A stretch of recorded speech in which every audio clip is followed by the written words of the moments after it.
दशा माता की छठी कहानी। एक राजा था, उसकी रानी कोमलांगी थी। वह फूलों की शैया पर सोया करती थी। एक दिन फूलों के साथ कच्ची कली भी आ गई। कच्ची कली के कारण उसे रात को नींद नहीं आई। वह करवटें बदलती रही।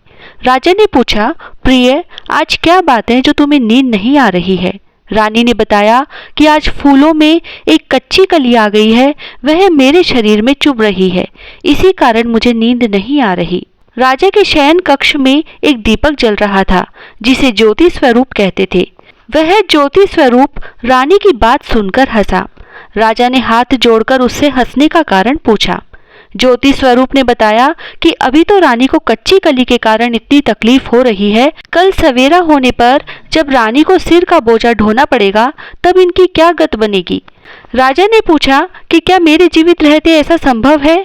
तब दीपक ज्योति स्वरूप ने उत्तर दिया, हाँ संभव है, तुम्हारे जीते जी संभव है। ज्योति स्वरूप की बात सुनकर राजा ने मन में सोचा कि देववाणी कभी असत्य नहीं होती। होनी को कौन डाल सकता है? रानी को अवश्य बोझा ढोना ही पड़ेगा। परंतु यह हो सकता है कि यदि मैं इसे एक संदूक में बैठाकर समुद्र में बहा दूं तो संभव है कि यह बोझा ढोने से बच जाए, क्योंकि समुद्र में डूब जाने पर बोझा ढोने से बच जाएगी। राजा ने उसी समय रानी से कहा, चलो मैं तुम्हें तुम्हारे मायके में छोड़ आऊं, कुछ दिन तुम वहीं पर रहना।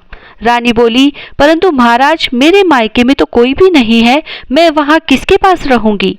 राजा ने कहा कि तुम्हारे गोत्रज संबंधी वहां बहुत अच्छी दशा में है, मैं उन्हीं के पास तुम्हें भेज देता हूँ। रानी ने राजा की बात मान ली। रानी ने बहुमूल्य आभूषण और कीमती वस्त्र धारण किए। तब राजा ने रानी को संदूक में बैठाकर नदी में बहा दिया। वह नदी समुद्र में ऐसी जगह मिलती थी जहाँ पर राजा के बहनोई का राज्य था। समुद्र से मोती निकालने का ठेका राजा के बहनोई ने ले रखा था। वह संदूक बहता बहता जब राजा के बहनोई के इलाके में पहुंचा तो उसने मल्लाहों को आज्ञा देकर संदूक को समुद्र से बाहर निकलवा लिया और संदूक को उसने अपने महल के शयन कक्ष में भिजवा दिया और आदेश दिया कि मेरे पहुंचने तक इसे कोई नहीं खोले। राजा का बहनोई, जो उस जगह का स्वयं राजा था, उसके शयन कक्ष में संदूक के पहुंचते ही वहां की रानी को पता चला कि इस संदूक को राजा ने समुद्र में पाया है, तो वह फौरन शयन कक्ष में आई। उसने पहरेदारों को हट जाने को कहा। रानी ने संदूक को खोल लिया। उसे संदूक के अंदर 16 श्रृंगार किए हुए एक स्वर्ग सुंदरी मिली। रानी ने अपने मन में सोचा कि यदि राजा इसको इस दशा में देखेंगे तो इसके ही हो जाएंगे और मुझे छोड़ देंगे। इसीलिए उसने उस रानी के सब जेवर कपड़े उतार कर उसे फटे पुराने कपड़े पहना दिए और संदूक में वापस बंद कर दिया। राजा जब बाहर से महल में आए तो उसने रानी को अपने शयन कक्ष में बुलाया और रानी से पूछा कि क्या तुमने देखा है कि इस संदूक में क्या है? रानी ने उत्तर दिया कि मैंने कुछ नहीं देखा, मुझे नहीं पता कि इस संदूक में क्या है। राजा ने रानी के सामने संदूक खुलवाया तो उसे संदूक के अंदर फटे पुराने कपड़े पहनी एक स्त्री दिखाई दी जो भिखारन सी लग रही थी। रानी ने कहा, यह कोई भिखारन लग रही है, इसको कारखाने में भिजवा दिया जाए, वहां लकड़ी ढोकर अपना जीवन निर्वाह करती रहेगी।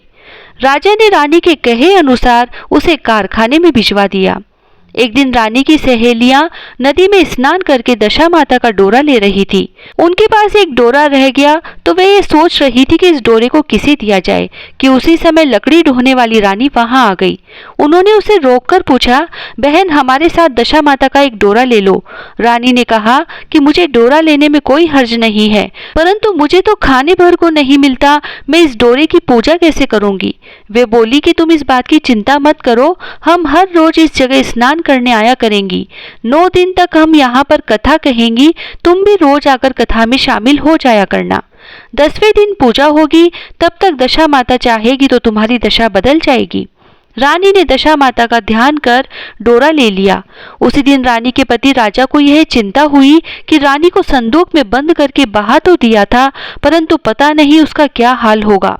उसकी खोज खबर लेने के लिए राजा एक नौका पर बैठकर नदी की यात्रा करते हुए अपने बहनोई के यहाँ पहुंचे।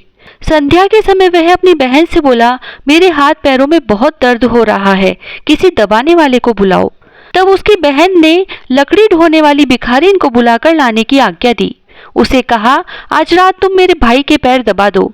वह बड़े संकोच में पड़ गई। अपने मन में सोचने लगी कि आज तक मैंने किसी पुरुष को छुआ तक नहीं है।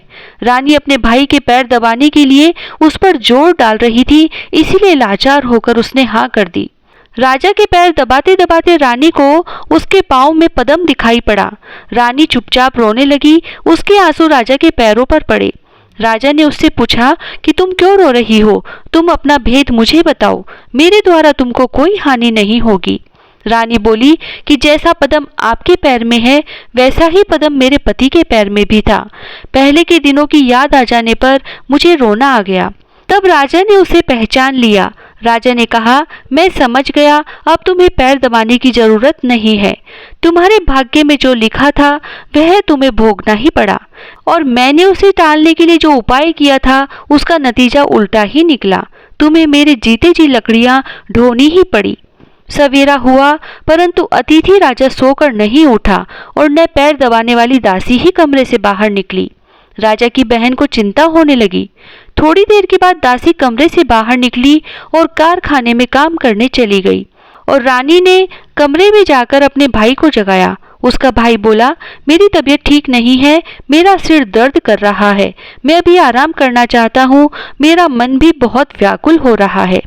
रानी ने पूछा कि आखिर क्या बात है, कुछ तो बताओ।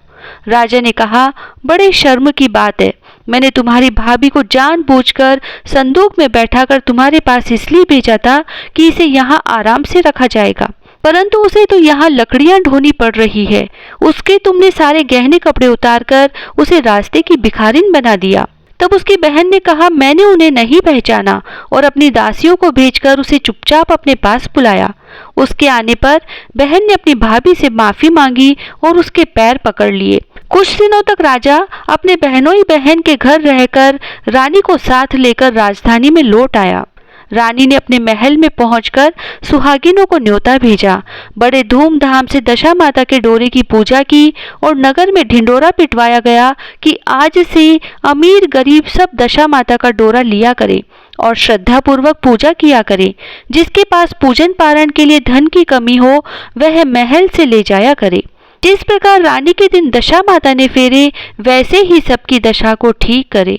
हे दशा माता, सब पर कृपा बनाए रखना। जय श्री राधे।